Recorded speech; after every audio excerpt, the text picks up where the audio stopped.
అమెరికాలో అధికారంలోకి వచ్చిన నాటి నుంచి వలసదారులపై కఠిన నిబంధనలు అమలు చేస్తున్న డొనాల్డ్ ట్రంప్ మరో కొత్త రూల్ అమలు చేసేందుకు సిద్ధమయ్యాడు. డయాబెటీస్, ఒబేసిటీ, టీబీ లాంటి అంటువ్యాధులు ఉన్నాయో లేదో స్క్రీనింగ్ చేసేందుకు నిబంధనలు రూపొందించారు.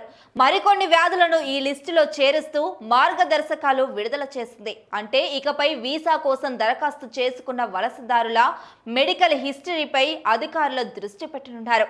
వారు దీర్ఘకాలిక వ్యాధులతో బాధపడుతున్నారా, వారిని అమెరికాలోకి అనుమతిస్తే ప్రభుత్వ ఖజానాపై అదనపు భారం పడే అవకాశం ఉందా అనే అంశాలను పరిగణలోకి తీసుకొని వీసా జారీపై నిర్ణయం తీసుకోబోతున్నట్లు సమాచారం. అలాగే ప్రభుత్వ వలసదారులపై అదనపు భారం పడే ఛాన్స్ ఉన్న దరఖాస్తుదారులను యుఎస్లోకి రానివ్వకుండా వీసాను తిరస్కరించేలా రూల్స్ కఠినతరం చేసినట్టు తెలుస్తుంది. అయితే వీసాకు అప్లై చేసే దరఖాస్తుదారుల ఆరోగ్యాన్ని ఖచ్చితంగా పరిగణలోకి తీసుకోవాలని ట్రంప్ సూచించారు.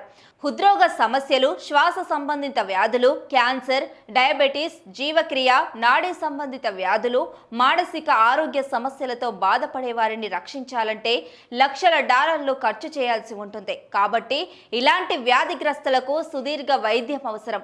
ఆర్థికంగా కూడా దేశానికి భారం అవుతారు. అందుకే వలసదారుల ఆరోగ్య పరిస్థితిని అంచనా వేసి వారు ప్రభుత్వ వనరులపై ఆధారపడతారో లేదో గుర్తించాలని చెప్పారు. ఒకవేళ అలాంటి వారైతే యుఎస్లోకి రాకుండా అడ్డుకునేలా మార్గదర్శకాలను అమెరికా సర్కార్ నిబంధనలు తీసుకొచ్చింది.